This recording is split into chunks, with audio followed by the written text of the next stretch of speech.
Senator Sherwin Gatchalian mangyak-ngyak sa pag-aming maraming senador at naglalakihang politiko ang pabor sa paghain ulit ng motion to dismiss sa impeachment laban kay VP Sara. Kakulangan ng malalakas na ebidensya sa impeachment maaring dahilan ng ikakasara ng naturang kaso. Pero bago ang lahat, kung hindi pa kayo nakapag-subscribe sa channel na ito, please do subscribe para mas maging updated pa kayo sa mga susunod kong mga videos. Tila batid ng mga makakaliwang senador na wala na silang pag-asa pa na pabagsakin si VP Sara. Ito ay kalakip sa pag-amin ni Senator Sherwin Gatchalian na maraming senador ang pabora na maghain ng motion to dismiss. Ang tunguhin ng napipintong pagbasura nito ay upang itigil ang kasakiman at masasabang agenda ng mga may galit sa bise at upang mabara ang mga politikong uhaw sa kapangyarihan at pera. Narito ang pag-amin ni Gatchalian. Kasi there have been talks na pwedeng may mag-move ulit to dismiss the articles of impeachment. It was done by Senator De La Rosa when you convened as impeachment court. So, paano pagka inulit ito pag nag-reconvene kayo? Kung matatandaan natin yung explanation of vote ko when I voted no, is because the defense, ang nakikita ko, ang defense will invoke that.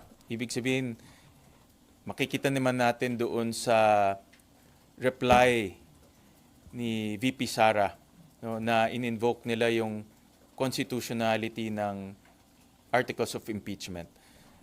So yung reply na yon, I am very sure i-invoke ulit yun ng mga defense lawyers. No? At possible yan na magkaroon ng botohan. No? Possible yan. Kasi i-invoke nila yan eh. No? So kung merong tumutol or merong sumang-ayon among the senator judges, possible yan. No? Pero hindi, sir, ang senator ang mag-move to dismiss. O, ang i-consider ho ninyo ay yung nilalaman ng answer to the summons ni VP. Yes. Ang nakikita ko dyan, this is based on my own personal analysis. The counsel of the defense will raise that. At marami siyang riniraise doon, di ba? Yung constitutionality ng articles of impeachment, yung binalik na raw sa House yung articles of impeachment, tapos may iba pang dalawang arguments. Ini-expect ko i-raise nila yan. Kasi defense nila yan eh. No? So, ini-expect ko i-raise nila yan. No? Pero sir, may we know your stand? Dapat ba i-consider yung, kahit wala pang trial, i-consider na yung dismissal o dapat mag-trial kayo? Well, later on? personally, hindi ko muna sasagutin yan, Nympha, dahil magiging konektado yan sa aking mga susunod na hakbang. No? So, I would rather not answer that for now. No? Kasi pag lumabas to, konektado yan sa mga susunod kong gagawin at magiging susunod kong argumento. No? So, dahil nga ito ay live case, ayaw kong magsabi ng mga bagay na magbibigay ng message sa defense or sa prosecutor. No? So, Sir, you allow yung botohan ng dismissal even if wala pang latag ng ebidensya, sir? What if day one? ang position ko kasi, the trial needs to begin. Yun ang aking position, even during the votation. The trial needs to begin. At that time, hindi pa kasi nag-uumpisa yung trial. Wala pang presentation of evidence, wala pang presentation ng arguments. So, in my opinion, the trial needs to begin. Whatever the defense will raise, whatever the prosecution will raise, then doon natin pag-uusapan yan. At least out in the public at maririnig ng publiko yung argumento ng dalawa. No? So, dapat may presentation of evidence before kayo magbotohan for dismissal or whatever. Not in so many words, ang aking position, it should be presented to the public. So there's transparency. Evidence should be The arguments. before kayo magbotohan. Kung magkakaroon ng botohan, no? I don't want to preempt kung may magkakaroon ng botohan o hindi, no?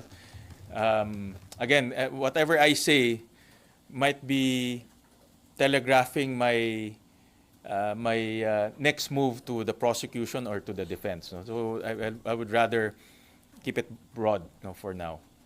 Sir, sorry, ibang mag-SP na ako. Sir, may we know kung meron na kayong sinusuportahang SP for 20th Congress, SP Cheese, or Mag-ano muna ako niyan, i-defer ko muna. Defer ko muna yung sagot ko dyan. Total malapit na naman, ilang linggo na lang. Alam niyo naman kung sino kumakandidato. No? So let's leave it at that for now. But you have your decision, hindi mo lang sasabihin. Ganun ba yun, sir? O Hindi ko ongoing muna pa yung sasabihin. ligawan? Hindi ko muna sasabihin. Hindi ko muna sasabihin kung meron na o ano. But I'll leave it at that for now. No? I'll Okay. leave it for But are you maintaining your committees, sir? Eduk, I would rather maintain my committees on education, most especially dahil yun yung ating personal advocacy. And hopefully kung sino man ang magiging susunod na leader, maipagpapatuloy natin yung ating chairmanship sa education. Sir, have you talked to Senator Bam Aquino po? Kasi po, willing din po siya or kung gusto rin po niya ng Committee of Education po. Yeah, hindi pa kami nag-uusap after the elections. Nabasa ko lang yung kanyang intention. Well, mas maraming advocates of education, mas maganda. No? So at least maraming magtutulungan para malaki yung problema natin. Mas maganda kung maraming magtutulungan. Pero sir, willing po kayo mag-give way kung gusto yun po ni Senator Bam na... Pag-usapan na lang. Yung mga lahat naman ng ganitong committees na pag-uusapan naman yan. Thank you, sir. And there are two committees, my basic education, my higher education. No, so pag-usapan na lang.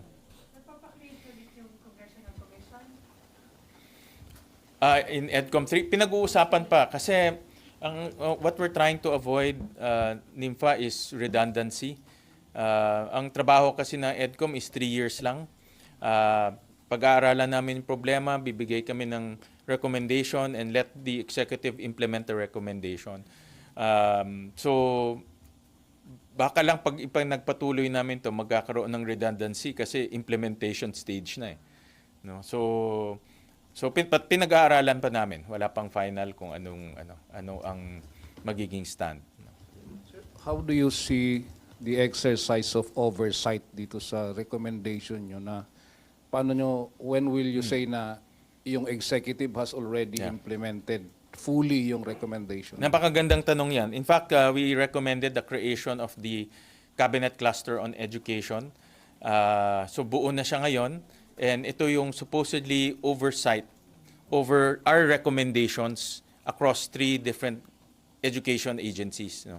Namely, TESDA, DepEd, and CHED. No? So itong Cabinet Cluster na binuon ngayon ng Presidente, from the recommendation of EDCOM, will be the executive oversight on the recommendations of EDCOM. All right. Thank you. Thank you, guys. Thank you.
Final ko yung tawag namin 3-year college education.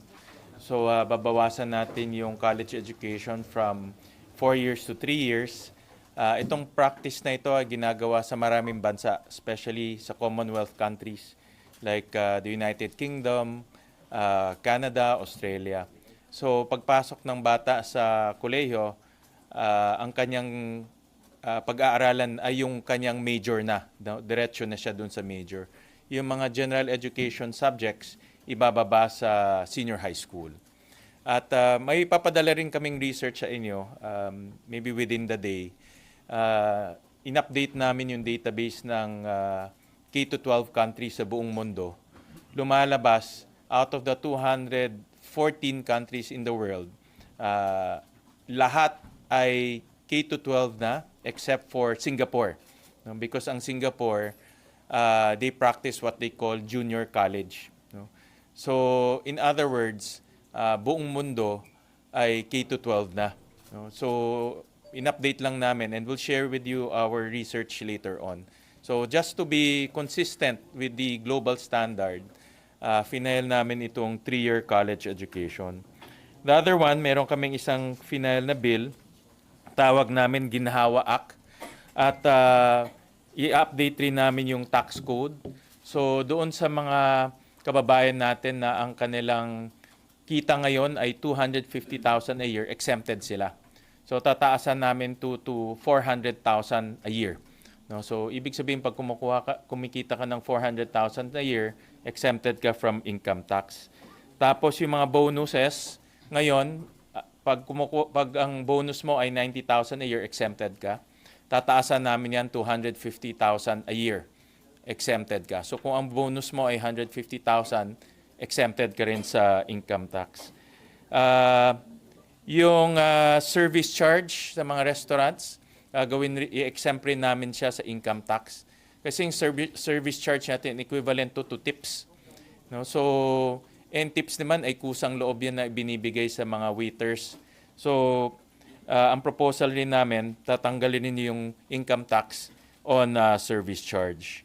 At marami ito, no? But sinasabi ko lang yung pinaka-importanting points. Tapos yung night differential, overtime pay, holiday pay, for minimum wage earners exempted. Pero in-expand namin to. So lahat ng mga kababayan natin na nag-overtime, may hazard pay, may differential pay, gagawin rin income tax free. No? Dahil yung hazard pay, binibigay nga yan dahil hazardous yung trabaho mo. Pero kakaltasan pa ng gobyerno. Di ba? Kaya nga binibigay yan dahil delikado yung trabaho mo. Dapat hindi nakaltasan ng gobyerno. So ito yung nasa loob